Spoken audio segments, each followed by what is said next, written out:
Hello and welcome friends, कैसे आप सभी। मैं विनीत और आप देख रहे हैं डिफेंस स्टडी चैनल। तो गाइस, जो आज का टॉपिक है वो इंडियन कोस्ट गार्ड का जो फॉर्म है वो 26 तारीख से यानी आज से इसकी एप्लीकेशन फॉर्म स्टार्ट हो चुकी है फिल करने की।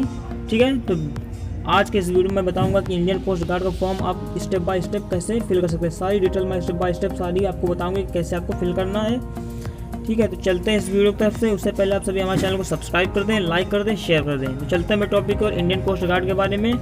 जो इसकी नोटिफिकेशन आई हुई थी वो आज से इसके फॉर्म फिल करने के लिए स्टार्टिंग हो चुकी है। ठीक है, तो जो हमारी ये है कोस्ट गार्ड नाविक जीडी रिक्रूटमेंट 2020 का ऑनलाइन फॉर्म है। इसमें ये join Indian coast guard ministry of defence का एग्ज़ाम कराती है। इसकी एंट्री फरवरी 2020 की है। इसमें जो एप्लीकेशन आया था वो 26 जनवरी 2020 से स्टार्टिंग हो चुकी है। लास्ट डेट इसकी 2 फरवरी 2020 है, यानी केवल 6 दिनों के लिए फॉर्म ओपन हुआ है सबमिट करने के लिए। इसकी एग्ज़ाम डेट मार्च में आपके एग्ज़ाम डेट होंगे। इसके एडमिट कार्ड 15 से 20 फरवरी को अवेलेबल हो जाएंगे। इसकी एप्लीकेशन फ़ीस जो है वो 0 रुपये, आपको किसी भी स्टूडेंट को कोई भी फीस इसमें नहीं देनी होगी।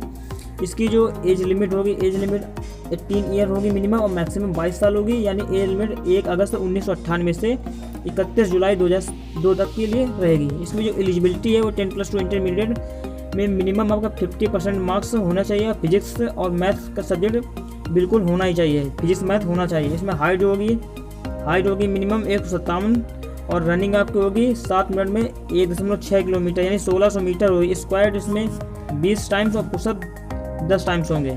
इसमें जो टोटल नंबर पोस्ट है, इसमें 260 पोस्ट मांगी गई हैं इंडियन कोस्ट गार्ड में, जिसमें से आपके जनरल के लिए 113 है, ओबीसी के लिए 75 है, ईडब्ल्यूएस के लिए 26, एससी के लिए 33, एसटी के लिए 13, टोटल 260 हैं। ठीक है, इसमें ऑल इंडिया ओवर है। ठीक है, इसके बाद मैं आपको बताऊंगा कैसे इसको फिल करते हैं। सबसे पहले आपको इसके ऑफिशियल वेबसाइट में जो अप्लाई ऑनलाइन का लिंक दिया है उसमें क्लिक कर लेना है। आपको कोई भी सरकारी रिजल्ट या सरकारी एग्जाम भी खोल लेना है, उस पर आपको फिल कर लेना है। इसके बाद आपको ऐसा इंटरफेस आएगा। इसमें सबसे नीचे आपको जाना होगा, यहाँ पर जैसे लिखा है मेल में आपको क्लिक कर देना है। यहाँ पर लिखा है नाविक ड्यूटी, इसको क्लिक करने के बाद आपको आई एग्री कर देना है। आई एग्री के बाद ओके का ऑप्शन आएगा, ओके कर देना है। इसके बाद आपका फॉर्म खुलकर आ जाता है। इसके बाद आपको फर्स्ट नेम डालना है, इसके बाद मिडिल नेम डालना है, इसके बाद लास्ट नेम डालना है। इसके बाद आपके फादर्स नेम का यहाँ पर अपना नाम फिल कर देना है। इसके बाद आपको मदर नेम अपनी माता जी का नाम और यहाँ पर ईमेल आईडी कर देना है। ईमेल आईडी वही डालना है जो आपका हमेशा फ़ोन में रहे, वही डालना है, क्योंकि इसी ईमेल आईडी के माध्यम से ही एग्ज़ाम होता है। इसके बाद आपको डेट ऑफ बर्थ यहाँ पर फिल कर देनी है। यहाँ पर आप जनरल है, जनरल, एससी, एसटी, ओबीसी किसी जो आप हो उसमें आपको टिक कर देना है। इसके बाद मैरिड या अनमैरिड में भी टिक कर देना है। इसके बाद नीचे कर्सर करते हैं, इसमें मेल स्टूडेंट के लिए तो मेल भर देना है। उसके बाद यहाँ लिखा professionally in sport national level, अगर आपका स्पोर्ट का सर्टिफिकेट हो तो आप यस कर देना है, और नहीं है तो नो। इसके बाद आप लिखा है father servicing retired and defence, अगर आपके पिताजी डिफेंस से रिलेटेड हो तो इसमें यस कर देना है, नहीं तो नो कर देना है। इसके बाद यहाँ पर सिलेक्ट ऑप्शन लिखा है, इसमें क्लिक करना है। इसमें अगर आपको कोस्ट गार्ड में आए तो कोस्ट गार्ड में क्लिक कर देना है। कोस्ट गार्ड फॉर्म में तो कोस्ट गार्ड क्लिक कर देना है। उसके बाद आपका परमानेंट एड्रेस होगा, परमानेंट एड्रेस डाल देना है। इसके बाद सिटी डाल देना है, अपना मोबाइल नंबर डाल देना है, स्टेट डाल देना है, डिस्ट्रिक्ट डाल देना है, पिन कोड डाल देना है, जो पिन कोड आपका हो।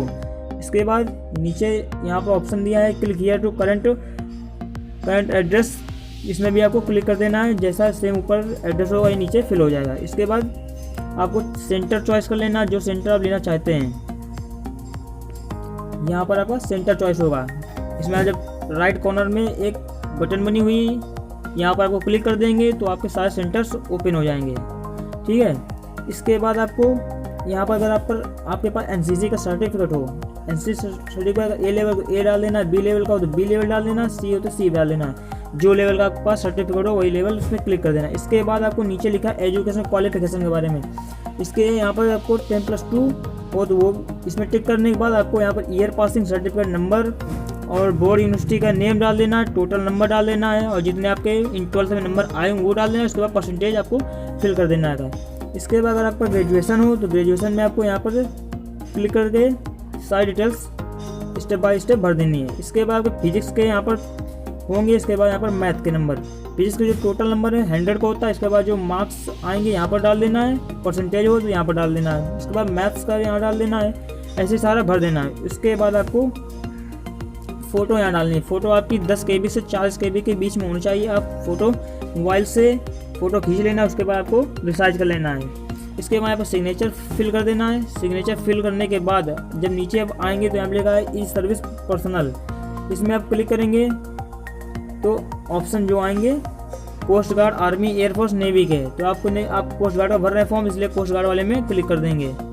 इसके बाद जब नीचे आएंगे तो यहाँ लिखा है डिस्क्लेरेशन, इसमें आपको प्लेस में जो नेम है प्लेस नेम डाल देना है। उसके बाद जो ये बॉक्स में भरा है सेम टू सेम यहीं पर इस वाले बॉक्स में फिल कर देना है। इसके बाद आपको सबमिट कर देना है। सबमिट करते ही आपका फॉर्म पूरा भर जाएगा। तो गाइस ये था आज का हमारा टॉपिक कोस्ट गार्ड के बारे में कि कोस्ट गार्ड फॉर्म कैसे फिल करें। तो स्टेप बाय स्टेप आपका फॉर्म फिल हो चुका है।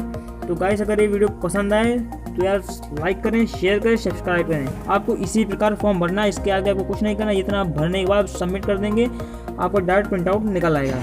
तो गाइस अगर ये वीडियो पसंद आए तो प्लीज़ सब्सक्राइब कर दें, लाइक कर दें, शेयर कर दें। तो मिलेंगे एक नेक्स्ट वीडियो के साथ, तब तक के लिए धन्यवाद।